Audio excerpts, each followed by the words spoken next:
Sarah Paretsky's private eye, V.I. Warshawski, helped to define the new female sleuth in modern American crime fiction. Each of the Warshawski books published to date, Bitter Medicine, Killing Orders, Deadlock, Indemnity Only, Bloodshot, and Burn Marks, has attracted a larger readership, with the last-named novel making a number of national and regional bestseller lists. Miss Paretsky and her creation both live and work in Chicago. Settled Score by Sarah Paretsky.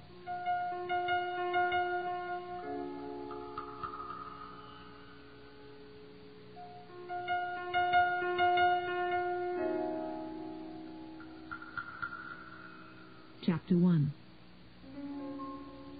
It's such a difficult concept to deal with. I just don't like to use that word.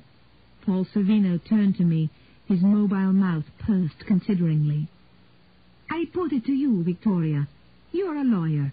Would you not agree?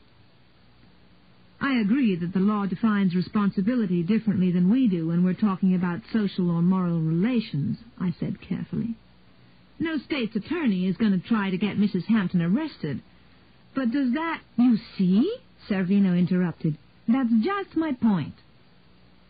But it's not mine, Lottie said fiercely, her thick, dark brows forming a forbidding line across her forehead. And if you had seen Claudia with her guts torn out by lie, perhaps you would think a little differently. The table was silenced for a moment. We were surprised by the violent edge to Lottie's anger. Penelope Herschel shook her head slightly at Servino. He caught her eye and nodded. Sorry, Lottie. I didn't mean to upset you so much. Lottie forced herself to smile. Paul, you think you develop a veneer after 30 years as a doctor. You think you see people in all their pain and that your professionalism protects you from too much feeling. But that girl was 15. She had her life in front of her. She didn't want to have a baby, and her mother wanted her to, not for religious reasons even. She's English with all their contempt for Catholicism, but because she hoped to continue to control her daughter's life. Claudia felt overwhelmed by her mother's pressure and swallowed a jar of oven cleaner. Now don't tell me the mother is not responsible. I do not give one damn if no court would try her. To me, she caused her daughter's death as surely as if she had poured the poison into her. Servino ignored another slight headshake from Lottie's niece. It is a tragedy, but a tragedy for the mother, too. You don't think she meant her daughter to kill herself, do you, Lottie? Lottie gave a tense smile. What goes on in the unconscious is surely your department, Paul. But perhaps that was Mrs. Hampton's wish. Of course. If she didn't intend for Claudia to die, the courts would find her responsibility diminished. Am I not right, Vic? I moved uneasily in my chair. I didn't want to referee this argument. It had all the earmarks of the kind of domestic fight where both contestants attacked the police. Besides, while the rest of the dinner party was interested in the case and sympathetic to Lottie's feelings, none of them cared about the question of legal versus moral responsibility.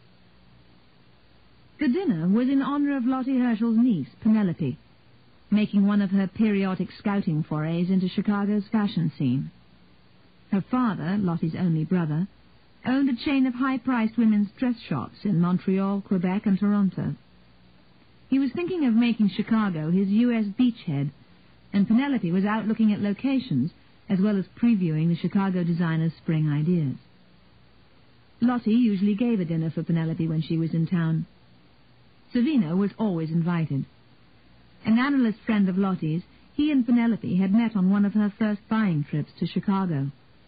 Since then, they'd seen as much of each other as two busy professionals half a continent apart could manage. Although their affair now had 5 years of history to it, Penelope continued to stay with Lottie when she was in town. The rest of the small party included Max Lowenthal, the executive director of Beth Israel, where Lottie treated perinatal patients, and Chaim Lemke, a clarinetist with the Aeolus Woodwind Quintet. A slight, melancholy man, he had met Lottie and Max in London, where they'd all been refugees. Chaim's wife, Greta, who played harpsichord and piano for an early music group, didn't come along. Lottie said not to invite her because she was seeing Paul professionally. But anyway, since she was currently living with Aeolist oboist Rudolf Strahan, she probably wouldn't have accepted. We were eating at my apartment. Lottie had called earlier in the day, rattled by the young girl's death and needing help putting the evening together. She was so clearly beside herself that I'd felt compelled to offer my own place. With cheese and fruit after dinner, Lottie had begun discussing the case with the whole group, chiefly expressing her outrage with the legal system that let Mrs. Hampton off without so much as a warning. For some reason, Servino continued to argue the point, despite Penelope's warning frowns. Perhaps the fact that we were on our third bottle of Barolo explained the lapse from Paul's usual sensitive courtesy. Mrs. Hampton did not point a gun at the girl's head and force her to become pregnant, he said. The daughter was responsible too, if you want to use that word. And the boy, the father, whoever that was. Lottie, normally abstemious, had drunk her share of the wine. Her black eyes glittered, and her Viennese accent became pronounced. I know the argument, believe you me, Paul. It's the old who pulled the trigger, the person who fired the gun, the person who manufactured it, the person who created the situation, the parents who created the shooter. To me, that is scholastic hair-splitting. You know, all that crap they used to teach us 1,000 years ago in Europe. Who is the ultimate cause, the immediate cause, the sufficient cause, and on and on. It's dry theory, not life. It takes people off the hook for their own actions. You can quote Heinz Kohut and the rest of your self-psychologists to me all night, but you will never convince me that people are unable to make conscious choices for their actions, or that parents are not responsible for how they treat their children. It's the same thing as saying the Nazis were not responsible for how they treated Europe. Penelope gave a strained smile. She loved both Lottie and Servino, and didn't want either of them to make fools of themselves. Max, on the other hand, watched Lottie affectionately. He liked to see her passionate. Chaim was staring into space, his lips moving. I assumed he was reading a score in his head. I would say that, Servino snapped, his own Italian accent strong. And don't look at me as though I were Joseph Goebbels. Chaim and I are 10 years younger than you and Max, but we share your story in great extent. I do not condone or excuse the horrors our family suffered, or our own dispossession.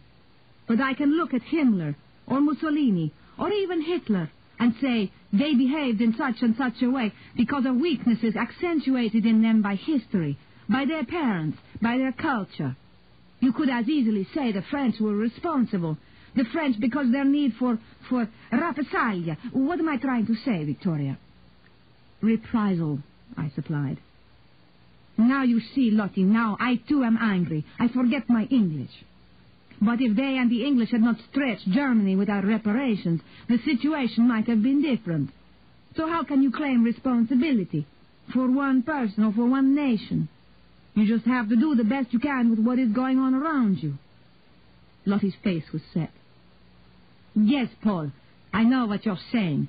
Yes, the French created a situation, and the English wished to accommodate Hitler, and the Americans would not take in the Jews. All these things are true, but the Germans chose nonetheless.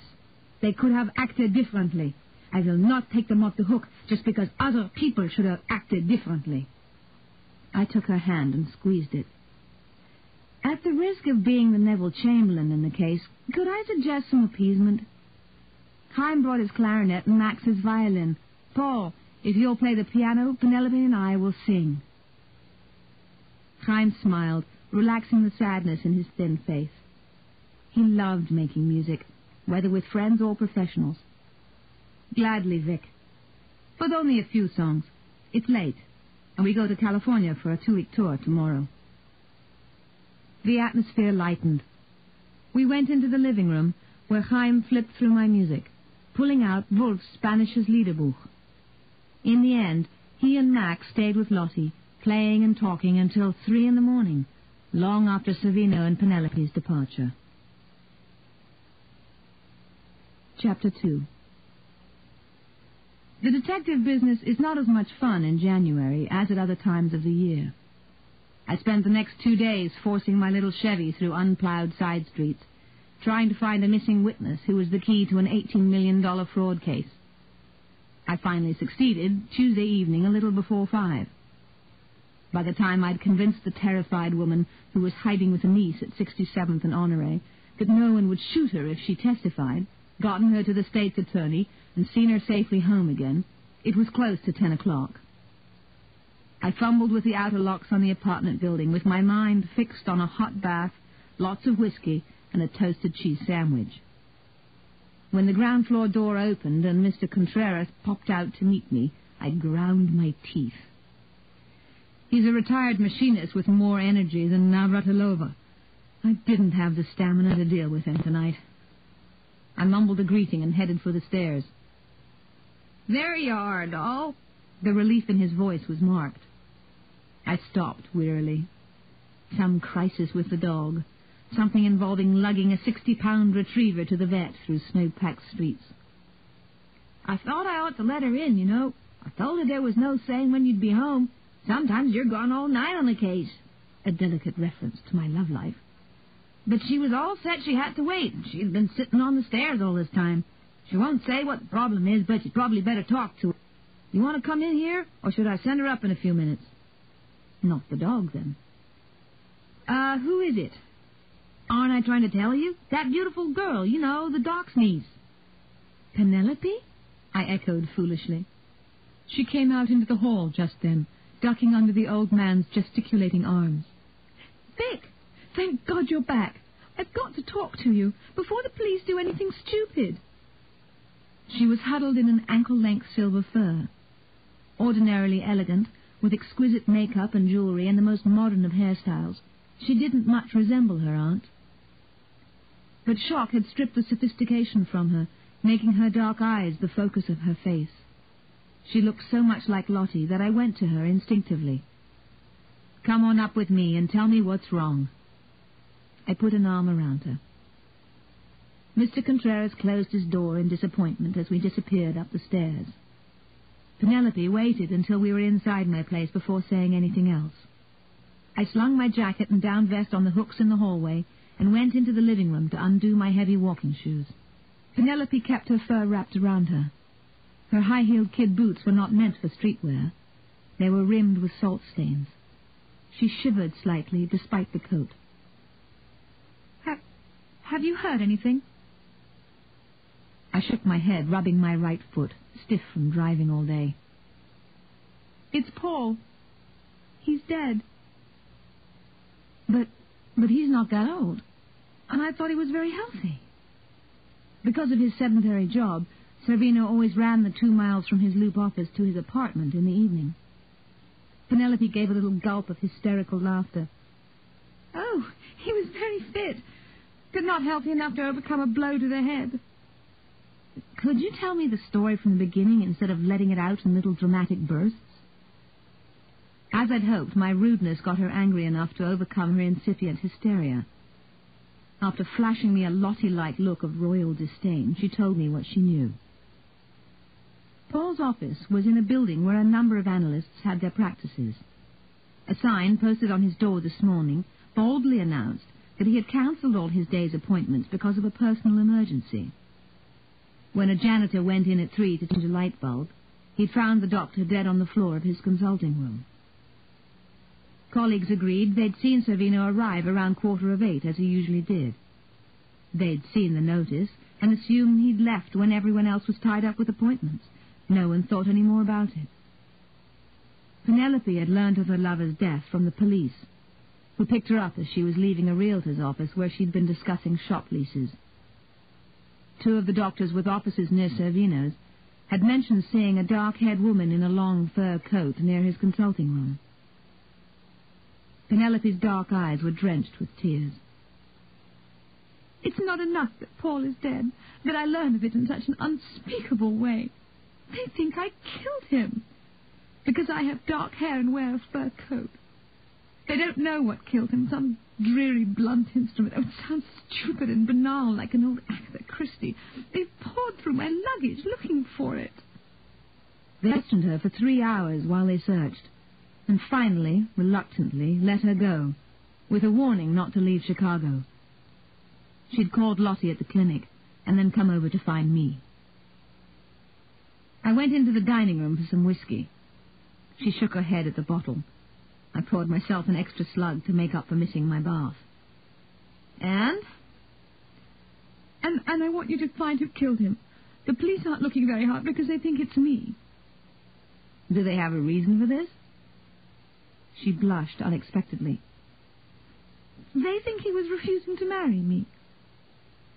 Not much motive in these times, one would have thought. And you with a successful career to boot. Was he refusing? No. It was the other way around, actually.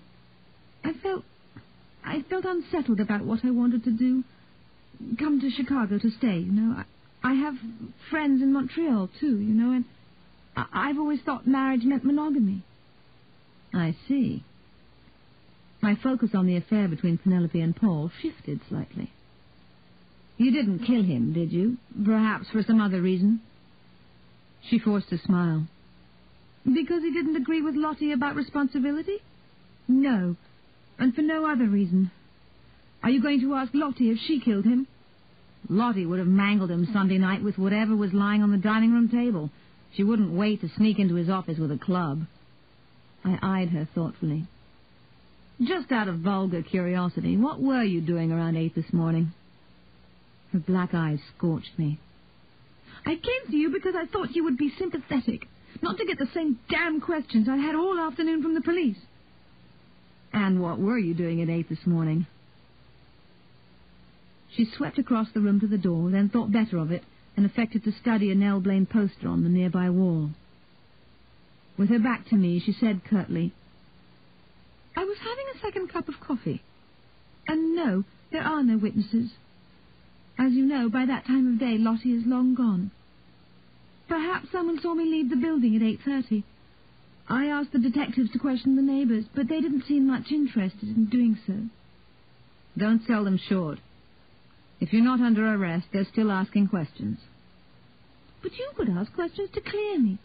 They're just trying to implicate me.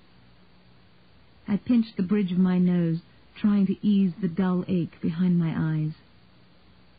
You do realize the likeliest person to have killed him is an angry patient, don't you? Despite your fears, the police have probably been questioning them all day. Nothing I said could convince her that she wasn't in imminent danger of a speedy trial before a kangaroo court with execution probable by the next morning. She stayed until past midnight, alternating pleas to hide her with commands to join the police in hunting down Paul's killer. She wouldn't call Lottie to tell her she was with me, because she was afraid Lottie's home phone had been tapped. Look, Penelope, I finally said, exasperated, I can't hide you. If the police really suspect you, you were tailed here. Even if I could figure out a way to smuggle you out and conceal you someplace, I wouldn't do it. I'd lose my license on obstruction charges, and I deserve to. I tried explaining how hard it was to get a court order for a wiretap, and finally gave up. I was about ready to start screaming with frustration when Lottie herself called, devastated by Savino's death and worried about Penelope. The police had been by with a search warrant and had taken away an array of household objects, including her umbrella. Such an intrusion would normally have made her spitting mad, but she was too upset to give it her full emotional attention. I turned the phone over to Penelope. Whatever Lottie said to her stained her cheeks red, but did make her agree to let me drive her home. When I got back to my place, exhausted enough to sleep round the clock, I found John McGonagall waiting for me in a blue and white outside my building. He came up the walk behind me and opened the door with a flourish. I looked at him sourly. Thanks, Sergeant. It's been a long day. I'm glad to have a doorman at the end of it. It's kind of cold down here for talking, Vic. How about inviting me up for coffee? Because I want to go to bed. If you've got something you want to say or even ask, spit it out down here. I was just ventilating and I knew it. If a police sergeant wanted to talk to me at 1 a.m, we'd talk. Mr. Contreras' coming out in a magenta bathrobe to see what the trouble was merely speeded my decision to cooperate. While I assembled cheese sandwiches, McGonagall asked me what I'd learnt from Penelope. She didn't throw her arms around me and howl, "Vic, I've killed him, you've got to help me." I put the sandwiches in a skillet with a little olive oil. "What have you guys got on her?" The receptionist and two of the other analysts who'd been in the hall had seen a small, dark-haired woman hovering in the alcove near Savina's office around 20 of 8. Neither of them had paid too much attention to her. When they saw Penelope, they agreed it might have been she, but they couldn't be certain. If they'd made a positive ID, she'd already have been arrested, even though they couldn't find the weapon. They had a shouting match at the filigree last night. The maitre d' was quite upset. Savina was a regular, and he didn't want to offend him, but a number of diners complained. The Herschel girl, McGonagall eyed me warily, woman, I mean, stormed off on her own and spent the night with her aunt. One of the neighbors saw her leave around 7 the next morning, not at 8:30, as she says. I didn't like the sound of that. I asked him about the cause of death. Someone gave him a good crack across the side of the neck, close enough to the back to fracture a cervical vertebra and sever one of the main arteries. It would have killed him pretty fast. And as you know, Servina wasn't very tall. The Herschel woman could easily have done it. With what? I demanded. That was the stumbling block. It could have been anything from a baseball bat to a steel pipe. The forensic pathologist who'd looked at the body favored the latter since the skin had been broken in places. They'd taken away anything in Lottie's apartment and Penelope's luggage that might have done the job and were having them examined for traces of blood and skin. I snorted. If you searched Lottie's place, you must have come away with quite an earful. McGonagall grimaced. She spoke her mind, yes. Any ideas on what the weapon might have been? I shook my head, too nauseated by the thought of Paul's death to muster intellectual curiosity over the choice of weapon. When McGonagall left around 2:30, I lay in bed staring at the dark, unable to sleep despite my fatigue. I didn't know Penelope all that well. Just because she was Lottie's niece didn't mean she was incapable of murder. To be honest, I hadn't been totally convinced by her histrionics tonight. Who but a lover could get close enough to you to snap your neck? I thrashed around for hours, finally dropping into an uneasy sleep around 6. Lottie woke me at 8 to implore me to look for Servina's killer. The police had been back at 7:30 to ask Penelope why she'd forgotten to mention she'd been at Paul's apartment early yesterday morning. Why was she there? I asked reasonably. She says she wanted to patch things up after their quarrel, but he'd already left for the office. When the police started questioning her, she was too frightened to tell the truth. Vic, I'm terrified they're going to arrest her. I mumbled something. It looked to me like they had a pretty good case, but I valued my life too much to say that to Lottie. Even so, the conversation deteriorated rapidly. I'd come out in any wind or weather to patch you up, with never a word of complaint. That wasn't exactly true, but I let it pass. Now, when I beg you for help, you turn a deaf ear to me. I shall remember this, Victoria. Giant black spots formed and reformed in front of my tired eyes. Great, Lottie. Her receiver banged in my ear. Chapter 3. I spent the day doggedly going about my own business, turning on WBBM whenever I was in the car to see if any news had come in about Penelope's arrest. Despite all the damaging eyewitness reports, the city apparently didn't want to move without a weapon. I trudged up the stairs to my apartment a little after 6, my mind fixed on a bath and a rare steak, followed immediately by bed. When I got to the top landing, I ground my teeth in futile rage. A fur-coated woman was sitting in front of the door. When she got to her feet, I realized it wasn't Penelope, but Greta Schippauer, Chaim Lemke's wife. The dark hallway had swallowed the gold of her hair. Vic, thank God you've come back. I've been here since 4, and I have a concert in 2 hours. I fumbled with the 3 stiff locks. I have an office downtown just so that people won't have to sit on the floor outside my home, I said pointedly. You do? Oh, it never occurred to me you didn't just work out of your living room. She followed me in and headed over to the piano where she picked out a series of fifths. You really should get this tuned, Vic. Is that why you've been here for 2 hours? To tell me to tune my piano? I slung my coat onto a hook in the entryway and sat on the couch to pull off my boots. No. She sat down hastily. It's because of Paul, of course. I spoke to Lottie today, and she says you're refusing to stir yourself to look for his murderer. Why, Vic? We all need you very badly. You can't let us down now. The police were questioning me for 2 hours yesterday. It utterly destroyed my concentration. I couldn't practice at all. I know the recital tonight will be a disaster. Even Chaim's been affected, and he's out on the West Coast. I was too tired to be tactful. How do you know that? I thought you'd been living with Rudolf Strahan. She looked surprised. What does that have to do with anything? I'm still interested in Chaim's music, and it's been terrible. Rudolf called this morning to tell me, and I bought an L.A. paper downtown. She thrust a copy of the L.A. Times in front of me. It was folded back to the arts section, where the headline read, Aeolus just blowing in the wind. They'd used Chaim's publicity photo as an inset. I scanned the story. Chaim Lemke, one of the nation's most brilliant musicians, must have left his own clarinet at home because he played as though he'd never handled the instrument before. Aeolus manager Claudia Lorenz says the group was shattered by the murder of a friend in Chicago.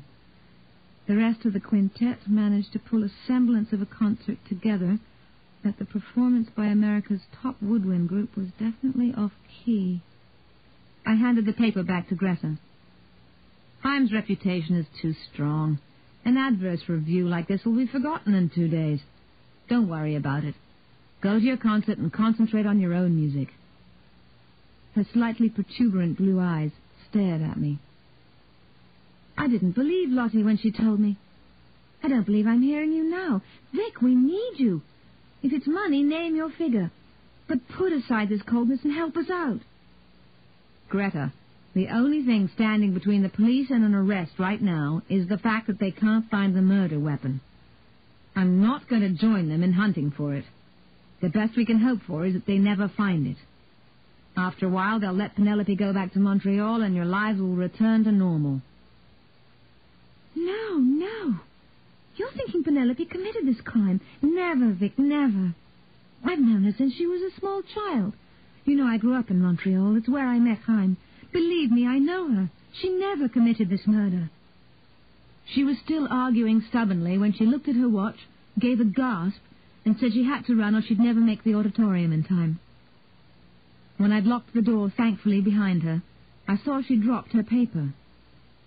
I looked at Chaim's delicate face again, sad as though he knew he would have to portray mourning in it when the picture was taken. Chapter 4. When the police charged Penelope late on Thursday, I finally succumbed to the alternating pleas and commands of her friends to undertake an independent investigation. The police had never found a weapon, but the state's attorney was willing to believe it was in the Chicago River. I got the names of the 2 analysts and the receptionist who'd seen Servina's presumed assailant outside his office on Tuesday. They were too used to seeing nervous people shrinking behind partitions to pay much attention to this woman.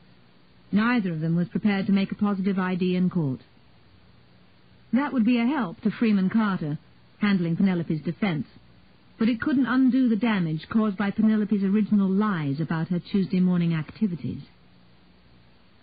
She was free on a $100,000 bond.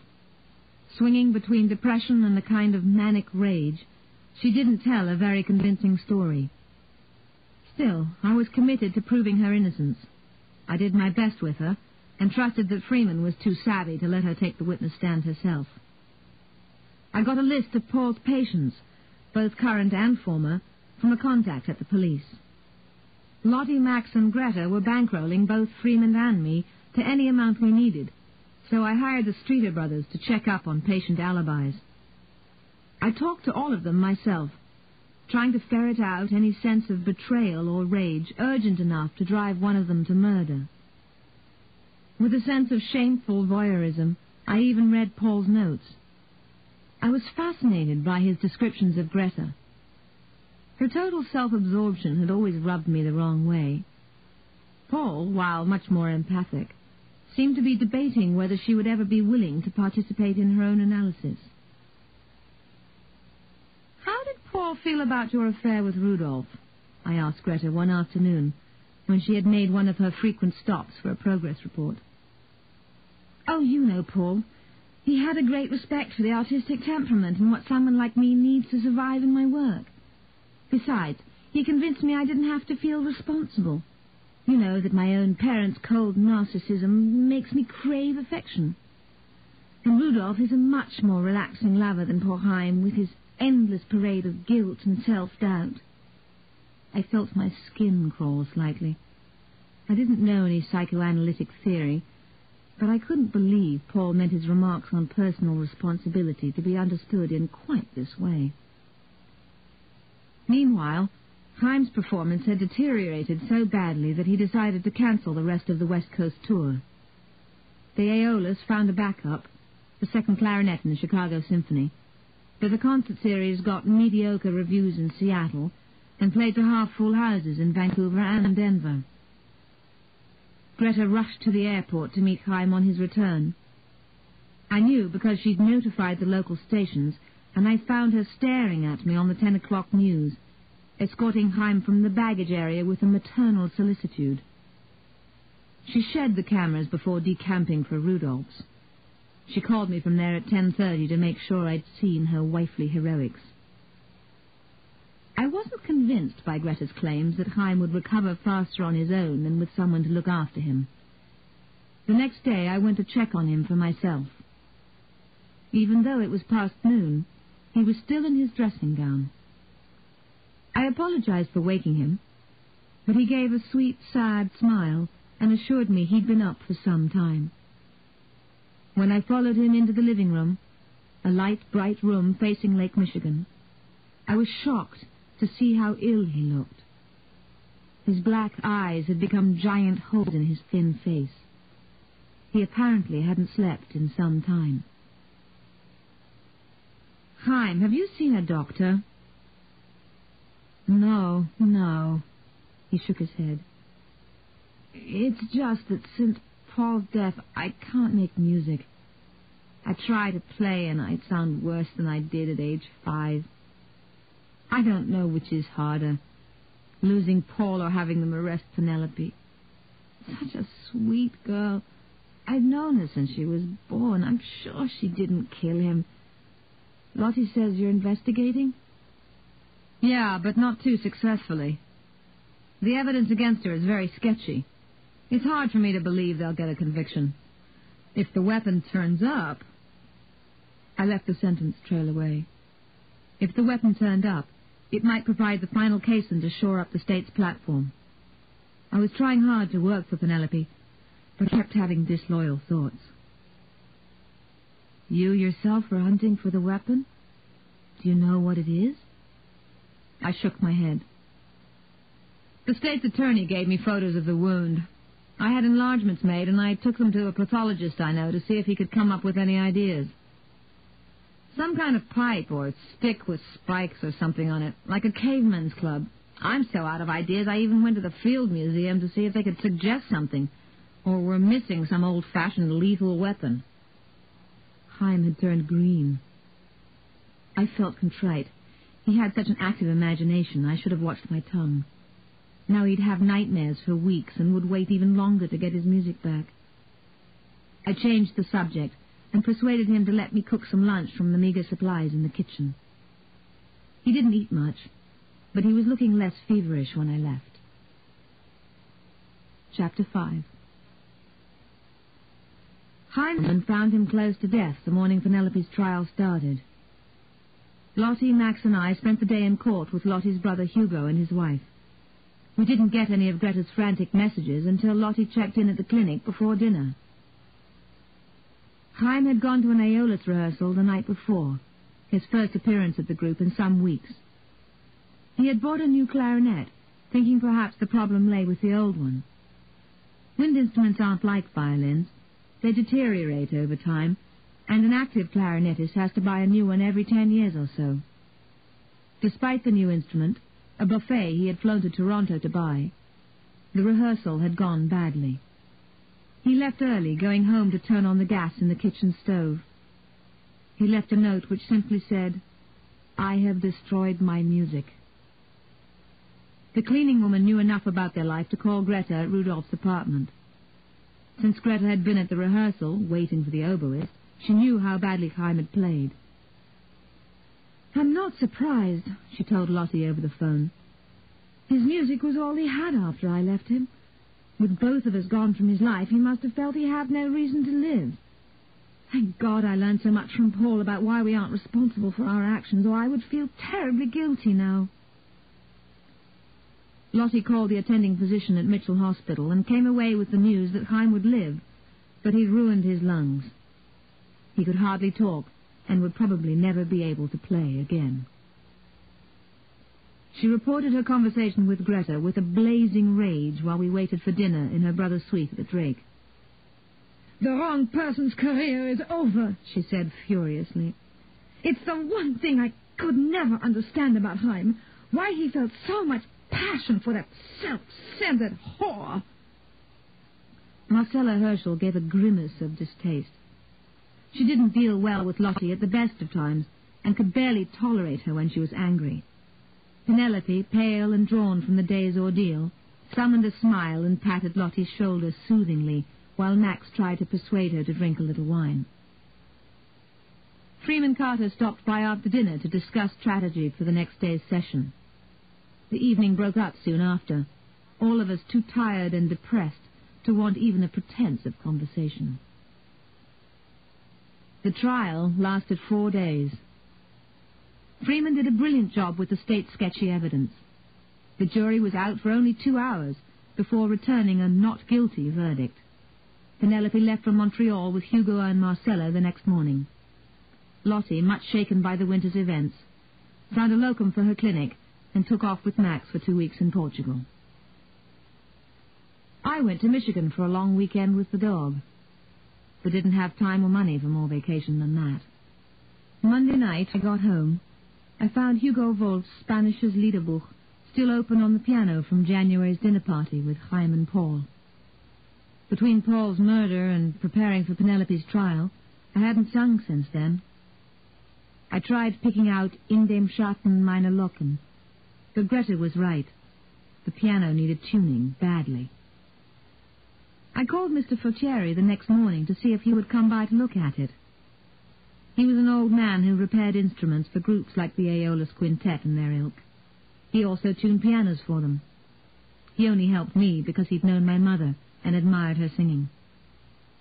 He arranged to come the next afternoon. I was surprised. Usually you had to wait 4 to 6 weeks for time on his schedule, but quickly reshuffled my own Tuesday appointments to accommodate him. When he arrived, I realized that he had come so soon because Chaim's suicide attempt had shaken him. I didn't have much stomach for rehashing it, but I could see the old man was troubled and needed someone to talk to. "What bothers me, Victoria, is what I should do with his clarinet. I've been able to repair it, but they tell me he'll never play again. Surely it would be too cruel to return it to him, even if I didn't submit a bill." "His clarinet?" I asked blankly. "When did he give it to you?" "After that disastrous West Coast tour. He said he had dropped it in some mud. I still don't understand how that happened, why he was carrying it outside without the case. But he said it was clogged with mud and he tried cleaning it, only he'd bent the keys and it didn't play properly. It was a wonderful instrument, only a few years old and costing perhaps $6,000, so I agreed to work on it. He'd had to use his old one in California, and I always thought that was why the tour went so badly. That and Paul's death weighing on him, of course." "And so you repaired it and got it thoroughly clean?" I said foolishly. "Oh, yes. Of course, the sound will never be as good as it was originally, but it would still be a fine instrument for informal use.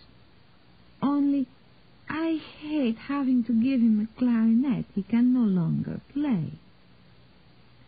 Leave it with me, I said gently. I'll take care of it. Mr. Fortieri seemed relieved to pass the responsibility on to me. He went to work on the piano and tuned it back to perfection without any of his usual criticisms on my failure to keep to my mother's high musical standard. As soon as he'd gone, I drove down to the University of Chicago Hospital. Chaim was being kept in the psychiatric wing for observation, but he was allowed visitors. I found him sitting in the lounge, staring into space while People's Court blared meaninglessly on the screen overhead. He gave his sad, sweet smile when he saw me and croaked out my name in the hoarse parody of a voice. "Can we go to your room, Chaim? I want to talk to you privately." He flicked a glance at the vacant faces around us, but got up obediently and led me down the hall to a Spartan room with bars on the window. "Mr. Fortieri was by this afternoon to tune my piano. He told me about your clarinet." Chaim said nothing, but he seemed to relax a little. "How did you do it, Chaim? I mean, you left for California Monday morning. What did you do? Come back on the red-eye?" "Red-eye?" he croaked hoarsely. Even in the small space, I had to lean forward to hear him. "The night flight." "Oh, the red-eye. Yes. I got to O'Hare at 6. Came to Paul's office on the L. And was back at the airport in time for the 10 o'clock flight.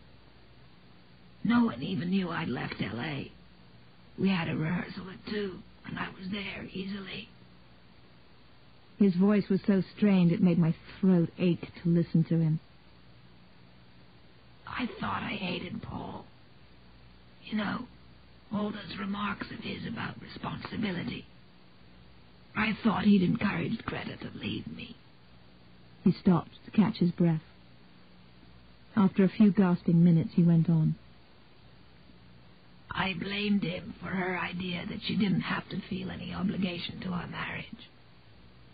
Then, after I got back, I saw Lottie had been right. Greta was just totally involved in herself. She should have been named Narcissus.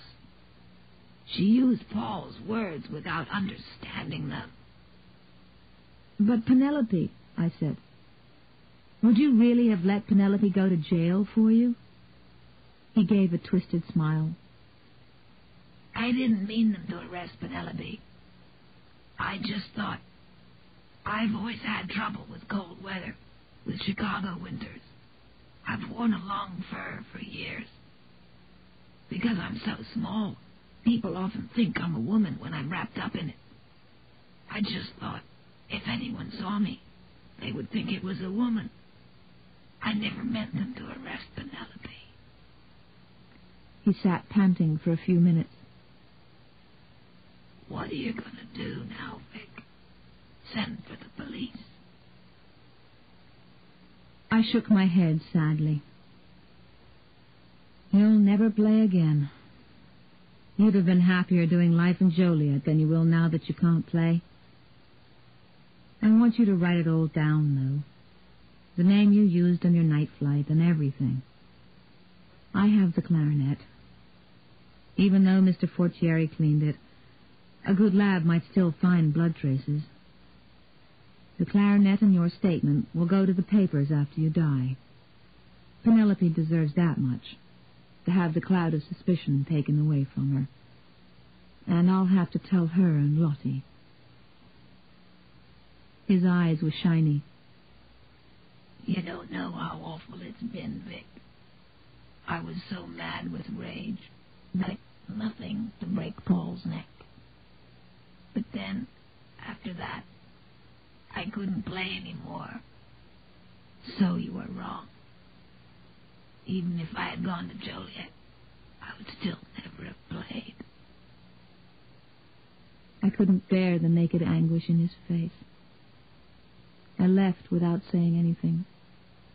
But it was weeks before I slept without seeing his black eyes weeping onto me.